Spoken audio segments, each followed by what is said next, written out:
이미 인생이 지옥이야. 이 과정은 끔찍해. 이 과정은 이미 망했어. 내 삶은 이미 천국이 아니야. 낙원이 아니야. 여기서 행복을 찾을 수 없어. 근데 라슬로가 무엇을 통해서 자신의 삶의 가치를 증명해야 돼? 딱 하나. 건축. 좀 예술이 얼마나 창녀 같은가. 안녕하세요. 온갖 것들에 대한 통찰을 파는 고얀식당입니다. 하이.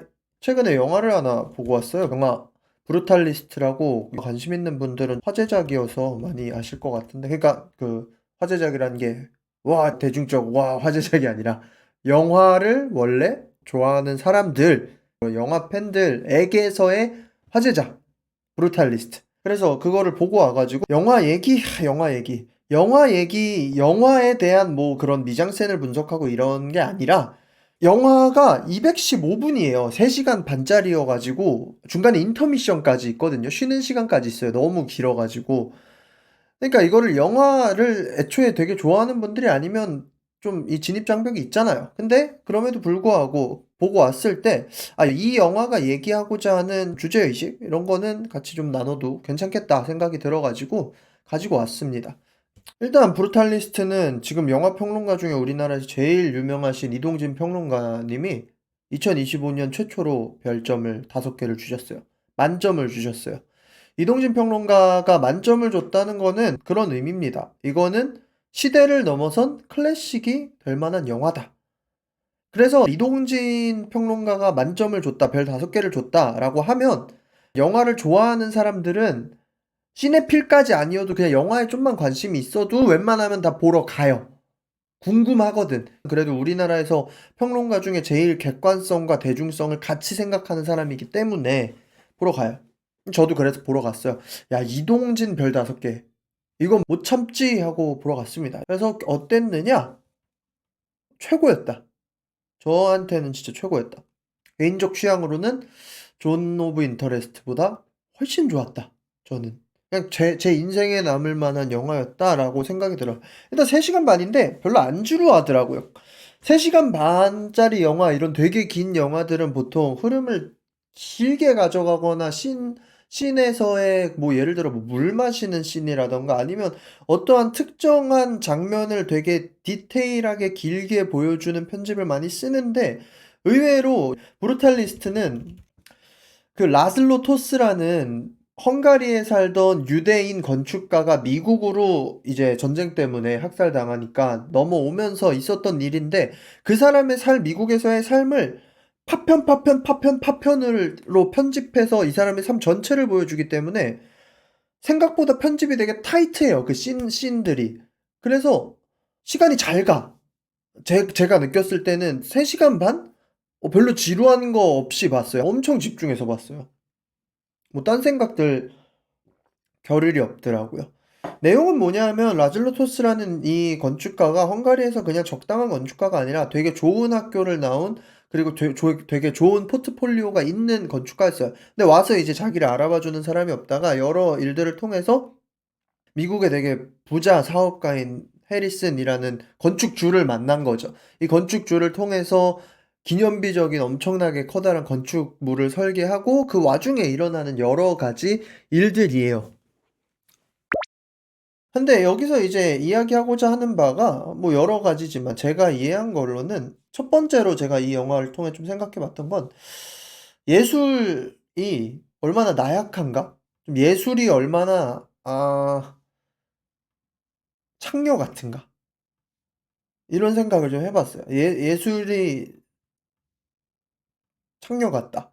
그러니까 이 표현이 이렇게만, 이 문장으로만 하면 미친놈 같은데, 이 해리슨이라는 사람은 후원자고, 라슬로 토스는 그 후원을 받는 예술가죠. 근데 좋게 말하면 후원자와 예술가고, 그냥 현실적으로 말하면 이제 클라이언트, 건축주랑 건축가인데, 옛날 시대 때부터 그 가난한 예술가들, 그 재능만 있는 예술가들이 예술을 할 수 있도록 부자들이 후원을 해주는 형식은 되게 전통적인 형식이잖아요. 다들 익숙한 형식이고. 왜냐면 예술가란 족속은 뭐 앤디 워홀 같이 그런 팝아트 이후로 돈을 잘 버는 예술가들도 있지만, 사실 진짜 예술성이 너무 뛰어나다라고 하는 사람들은 자본주의 안에서 살아남기가 힘들어. 근데 그 사람들이 자본주의 안에서 돈이 있어야지 그들이 꿈꾸는 거대한 예술을 할 수가 있어요. 그러니까 후원자는 그들의 꿈을 펼치기 위해 돈을 대주고, 돈을 대주는 사람이 전혀 1도 이해할 수 없고 동경할 수 없고 환상적이라고 생각하지 못하는 예술을 이 사람이 계속한다면 후원자는 이 사람에게 돈을 후원해 줄 이유가 없잖아. 그래서 사실 이 영화를 보면서 생각을 한 게, 예전부터 그런 생각을 많이 했어요. 예술가를 후원하는 후원자는 그 예술을 얼마나 이해하고 있었을까? 후원자는 그 예술가의 예술을 얼마나 이해하고 있었을까라는 생각을 좀 많이 했어요. 결국 후원자는 예술에 대한 좀 동경이 있는 사람들이죠. 보통 돈은 있지만 예술에 대한 동경이 있는 사람들, 브루탈리스트에서도 그렇고.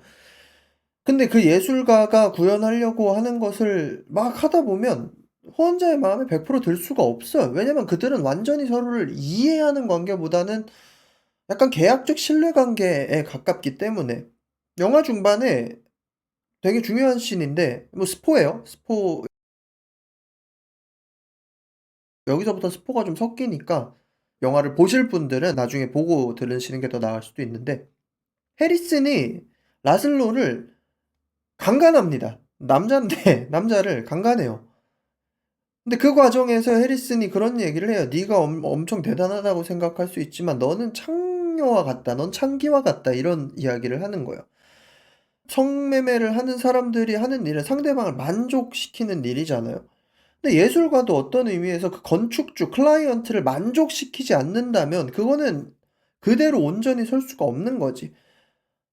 진짜 부잣집에서 태어나서 내 맘대로 예술을 하는 좀 축복받은 사람들이면 다행이겠지만, 세상에 그런 사람들이 뭐 얼마나 있겠냐는 거야. 그래서 완전히 자유로운 예술이란 게 존재할까? 그리고 그 예술성이라는 게 내가 가장 자유롭게 표현하는 게 예술이라고는 하지만, 결국 사회 속에서 뭐 진짜 주된 후원자가 있는 사람이나 클라이언트가 있는 사람들이면 특히나 더 자유로울 수 없는 게 예술인 것 같고, 사실 세상이 내가 뭔가를 했을 때 돈을 받고 뭐 이런 관계잖아요. 다 남들이 원하는 것을 내가 했을 때 돈을 받으면서 살아가는 거잖아. 그러니까 예술도 어떤 의미에서는 그러한 세상의 구조에서 자유로울 수 없는 거고, 또 우리가 예술가들을 봤을 때 '아 저들은 자유롭게 살아.'라고 생각은 하지만, 어떻게 보면 '저들이 우리보다 더 속박되어 있는 존재일 수도 있겠다.'라는 생각을 좀 하게 돼요. 그 예술 자체의 자유로움이 '허상이다.'라는 생각을 많이 하고, 특히나 건축이 더 좀 심한 것 같아. 건축가들이 이제 얘기하는, 뭐 유현준 씨도 그렇고 다른 건축가들이 얘기하는 걸 보면 건축은 돈이랑 너무 밀접하게 연관이 돼 있어요. 건축가들이 도달하려고 하는 그 디테일은 결국엔 돈이야. 뭔가 모서리를 여기를 뭉툭하게 하든가 날카롭게 하든가, 진짜 조그마한 아무 의미 없어 보이는 채광창을 내고 싶은데 못 내는 이유도 돈이고, 저 수로를 이렇게 딱 이쁘게 더 예쁜 돌로 받고 싶은데 못하는 것도 돈이야. 결국에는 건축가는 다른 예술에 비해서 더 돈에 매일 수밖에 없는 예술인 거죠. 그래서 예술과 산업의 중간쯤에 있는 건데, 이 라슬로의 건축은 사실 이 후원해 주는 반 뷰렌도 영화 속에서 완전히 이해하지 못해요. 근데 어떻게 꾸역꾸역 진짜 그를 만족시켜 가면서 밀당을 하면서 꾸역꾸역 완성이 돼. 근데 이 라슬로의 삶이 아름다웠느냐, 그가 완성했던 건축물은 아름다웠지만 삶이 아름다웠느냐 하면 아니야. 삶은 끔찍했어.